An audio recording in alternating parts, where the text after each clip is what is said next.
Earlier this month, we actually saw some data roll out that showed the growth that the national property markets have experienced. I think there was over 20% national property market growth, but there was even stronger growth in the regionals than there were in the capital cities.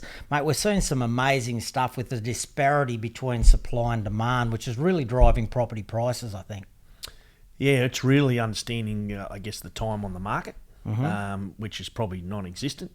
Mate, well, we've seen that. We've seen the days on market, the time on market just fall off a cliff.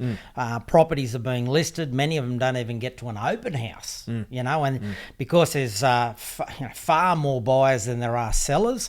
I think the data suggests that on a 5-year average, the amount of buyers or the amount of sales are about 40% above the national 5-year average, and yet listings are about 25% lower than what's typically available. So that disparity seems to be very much in favour of a seller. Yeah, it certainly does. But it also, talks about, the next 12 months and in certain pockets, the next decade, there's still plenty of room.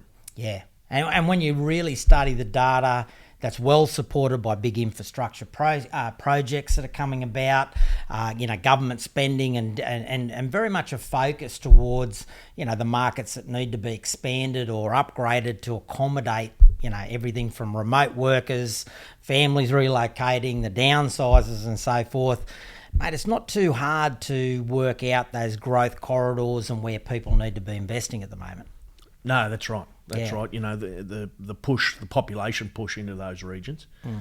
We all just had the census. It won't be too long before that comes out. That's going to be it gives some real facts of what we're seeing on the ground. That's for sure. Yeah, and it is a little hard with regards to the census because we're really focused on data and that 4-year interval. It doesn't become too reliable when you're not getting it. But so an update will be fantastic. An update around that will be fantastic. Yeah. But the trend is still very much towards further growth in the regionals. Well, look, it's important in my space because councils, in my opinion, aren't in touch with real numbers of what the supply is, in the coming years. Meaning, councils might feel like they've got 15 years worth of supply available for developers in real terms, which is land supply.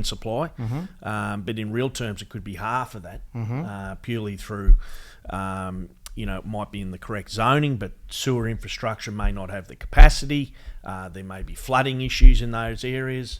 And they don't quite understand the amount of people moving to their region. So, I'm watching that data. Absolutely. Yeah. And there's been some alarming stuff that's come out in recent months because councils believe that a certain amount of supply, but independent experts have stepped in and helped them see that they have a fraction of that they can really bring to market. Yeah, that's right. Exactly. Yeah.